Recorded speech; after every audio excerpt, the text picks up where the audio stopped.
শেষ পর্যন্ত Australia white wash থেকে বেঁচে গেছে নিশ্চয়ই, তবে এমন একটা মুহূর্ত তৈরি হয়েছিল, মুস্তাফিজুরের আরেকটা ওভার থাকলে তাহলে অস্ট্রেলিয়া আজকের ম্যাচেও হেরে যেত শেষ পর্যন্ত। তবে যাই হোক, বাংলাদেশ দুর্দান্তভাবে সিরিজ জিতে নিয়েছে অস্ট্রেলিয়ার বিপক্ষে নিজেদের ঘরের মাঠে এই প্রথম। আর এদিন দারুণ বোলিং করেছেন শরীফুল ইসলাম, তুলে নিয়েছেন 6টি উইকেট, 10 ওভারে খরচ করেছেন মাত্র 48 রান। তাই তো ইলেকট্রিক বাইকও জিতে নিয়েছেন এই বোলার। এছাড়া সুজুকি বাইক জিতে নিয়েছেন অস্ট্রেলিয়াকে জেতানো এবং সেঞ্চুরি হাঁকানো কপার ক্লোনি। ম্যান অব দ্য সিরিজ নির্বাচিত হয়েছেন, $2000 জিতে নিয়েছেন মোসাদ্দেক হোসেন সৈকত। জাতীয় দলে মোসাদ্দেক হোসেন সৈকতের কামব্যাকটা ছিল অবিশ্বাস্য। সবচেয়ে বড় চমক, 32 লাখ টাকার গাড়ি জিতে নিয়েছেন তাওহিদ হৃদয়। হ্যাঁ, চেরি গাড়িটি জিতে নিয়েছেন তাওহিদ হৃদয়।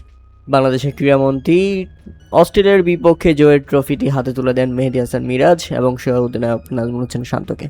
এরপর দারুণ উদযাপন হয় বাংলাদেশের। অস্ট্রেলিয়ার বিপক্ষে বাংলাদেশের এক দারুণ ইতিহাস।